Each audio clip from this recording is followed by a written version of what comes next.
Sup, Nerdmigos? I'm the Jive Talking Nerd, John Norcroft. We've got Wife here, and we are back at it again for another Trek Jive. Actually, Trek Jive this time, not fake news. And today we are talking about Lower Decks Season 4, Episode 6, Parth Ferengi's Heart Place. Yeah. Which is just, like, so weirdly difficult for me to say. Every time I read it, I'm just like, Parth? It feels like the Star Trek version of one of those, like, refrigerator poetry magnet Yeah, it does sets. feel that way. It does feel that way.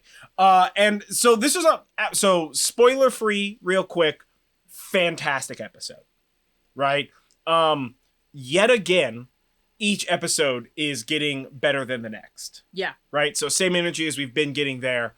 So yeah, absolutely fantastic episode. But like, let's just get right into it with spoiler alerts so that we can like talk about the bits. Try and keep this one short because it's a little late. But so spoiler alert about that. I cannot believe the DS9 reference. It's pretty great. It's so good that bloody what's his name is the Grand Nagus, Quark's brother. Jesus, I cannot believe Rom. Rom, thank you. I cannot believe I already forgot his name. And like, so we've got like Rom and Rom's wife, and like I love the like Rom is like, oh, I just want to play with the baseball, but then come to find out super shrewd and it was all fake news. Yeah, he's like her, and his wife is like, my husband, he's dumb. He just wants to play with some numbers. Let him do that. And then he's like, let's play with some numbers. And Rom is like, so what about this fiscal, right? And you just like immediately got him. Meanwhile, our captain is like, they are playing you for a fool, bro. Sir, you are not viola or violin. Please stop being played like that. Yeah. So this episode is like 5 distinct plots. Mm-hmm.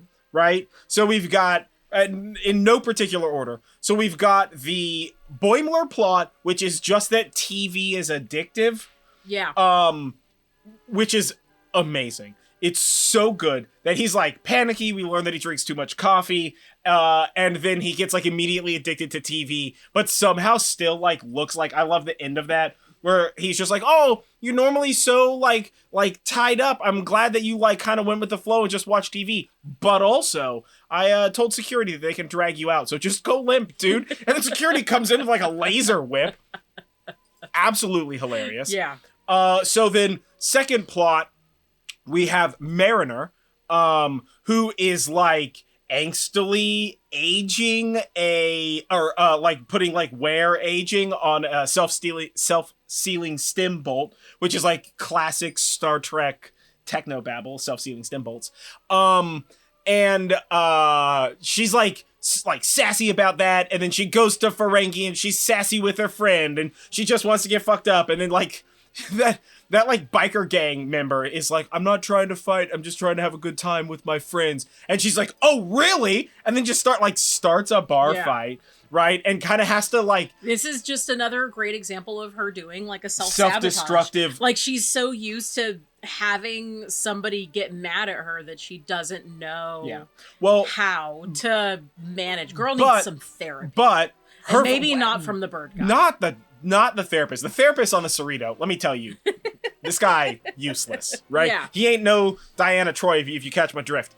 But her friend fucking calls her, dude. He calls her on her shit. He's just like, listen, shadow work, your time. Also, like, that's the sign of a true friend. They're gonna call you out, but with love. He partied with you too hard. He bailed you out of jail. And then after he bailed you out of jail, he was like, listen, this is not going to be a good conversation, but you're going to have it right now. So I'm excited to see where her character development goes, because this was really the setup, the tee up for what I can only imagine is her character development in the next several episodes.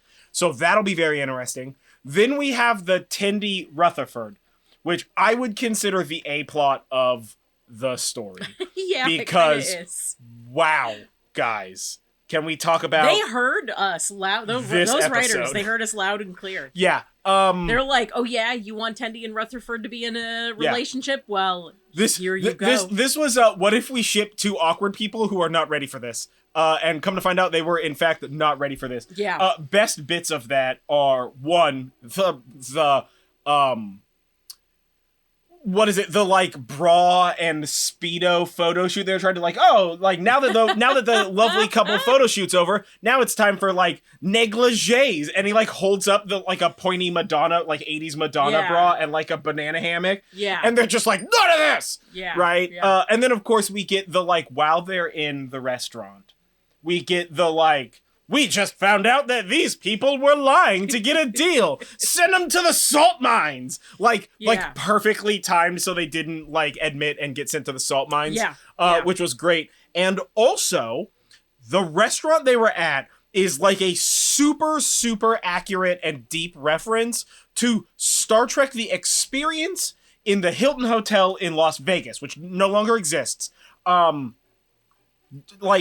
I went there when I was 13 years old for my 13th birthday. Dad and I went to Vegas for the Star Trek Experience. Like, literally, that was the only thing we did while we were in Vegas. Because I was just like, but it was a lot. It was a fucking really cool spot in this hotel casino. But they had a Quarks bar there. And they had the, like, ships suspended from the roof, like the big, like, 6-foot style models, 10-foot style models, suspended from the roof, just like in the episode. And the, like, old props up against the walls, like, just like in the episode. So that was absolutely fantastic that they did that. I was very excited about that. Yes, I'm very excited about that. Yeah. So that was super cool for me, seeing that again. And then the last... and certainly not least plot is the Ferengi are joining the Federation. Yeah. Which is kind of awesome. And of course we get the like fancy admiral just trying to get this simple piece of paperwork signed and just like eating out of the palm of their hands. Yeah. Right? I love when he's just like, one last thing. I need you to thing. Dance. And the admiral's like, ugh. Yeah. Yeah. And he's just dancing there and like defeated. Oh my goodness, it was so fucking funny. Yeah. And then of course the twist at the end when she's like, I only had one provision. We'll give you all this stuff that you want, but you have to sign another planet up. And they're like, that's gonna be easy. Sign. And she's like, all right, well, thank you. You're not gonna get anything. And they're like, what are you talking about? And she's like, fine print, which is like rule of acquisition number 6, the finer the print, the bigger the deal, the bigger the scam or whatever. Which was hilarious. And then Rom was just like, well, we just wanted to make sure that you weren't like rubes. So and now also that thank you for like respecting our culture, which is great. And he's like, since you respected our culture and you proved that you aren't rubes, I'll just shred this one and I'll sign the real original agreement because like I just wanted to make sure that you guys weren't like being butts about it. And that admiral's just like, well, I guess I'll send an accommodation your way, so thanks. Yeah. Oh man, so good. So good. Yeah. Yeah, and we got to see like a lot of Ferenginar, and we got to see a bunch of like references in like the signs and the shops. You know, there's the like you can gamble at the. What was it? You can gamble at the... you gamble at the haggling museum. Yeah, and you haggle at the gambling museum. Yeah. Yeah, which is super fun. And like all the like sort of Ferengi like culture and energy. One of the things that you pointed out early on in the episode was that the lady Ferengis were wearing clothing, which they don't traditionally do. But there was one you saw in the background of the restaurant, right? And she was like sitting in such a way where the table was covering the boobs, and she had her legs crossed so you couldn't see anything. So you couldn't see anything, but like clearly she wasn't wearing something. But like you could tell that character was not wearing anything. Yeah, totally.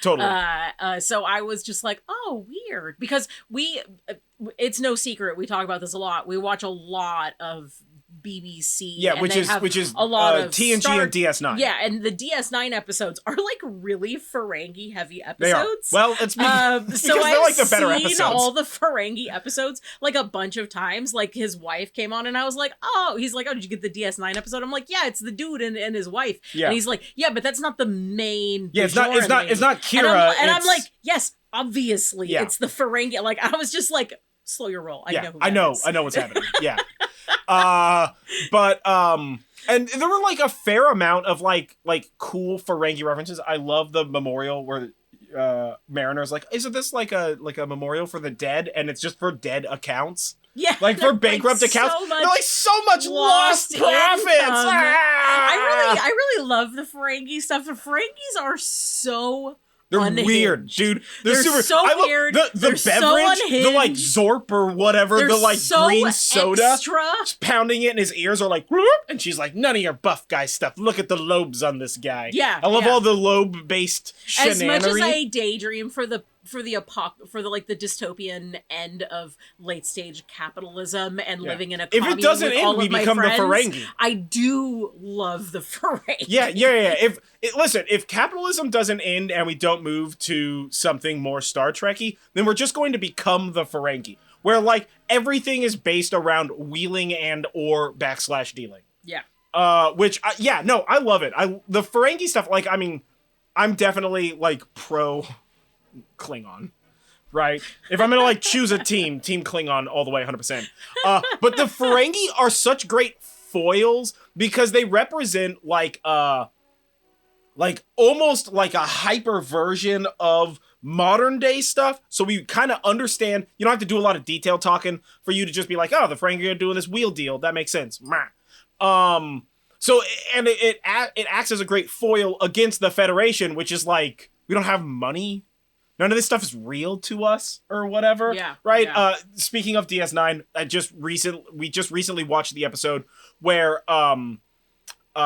there's like a big back and forth. One of the guys is like presumed dead, and they're all looking for like a million bars of gold pressed latinum or whatever. And Quark finally finds the gold pressed latinum like hit in a hidden chamber, and he like picks it up and he's like, I'm rich, and he like grabs it and it crushes his hand into powder, and he's like, where's the latinum? It's all just useless gold, and he's just like crushing these bars of gold in his hands. It's just like powdered gold because it's gold pressed latinum. Yeah.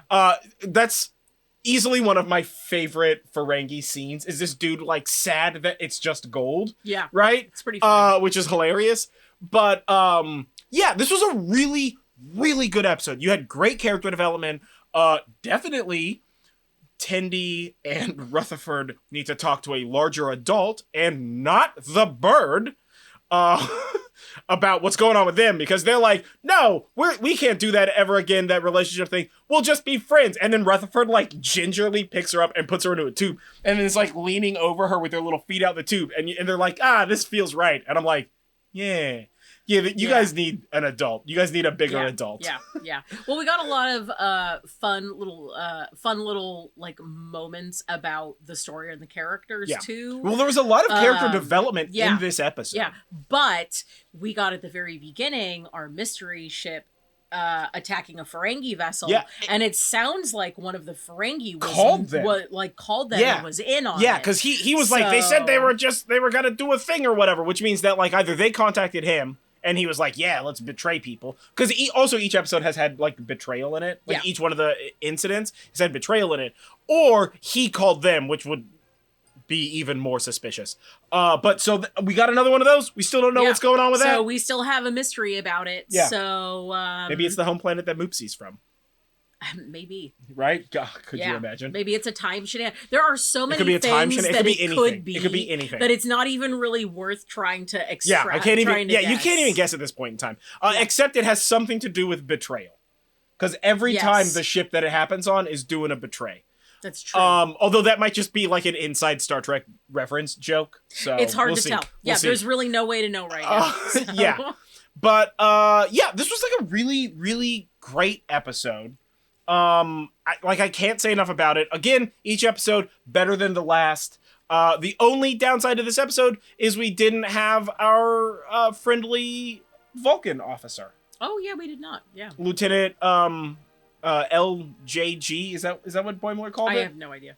Yeah, he's like, I'm just an LJG, Lieutenant Junior Grade. He's like, I'm just an LJG. I still have to have responsibilities or something like that. Yeah. But we didn't have her, Ta'on, something like that, I think is her name. Mm-hmm. So that's sad, but, whatever. We'll catch more of her, I have no doubt. But yeah, either way, what do you think about this episode? What were your favorite parts of the episode? What did you think about shipping Tendi and Rutherford, and why do you think that needs to happen, but they need to talk to a bigger adult that's not a bird?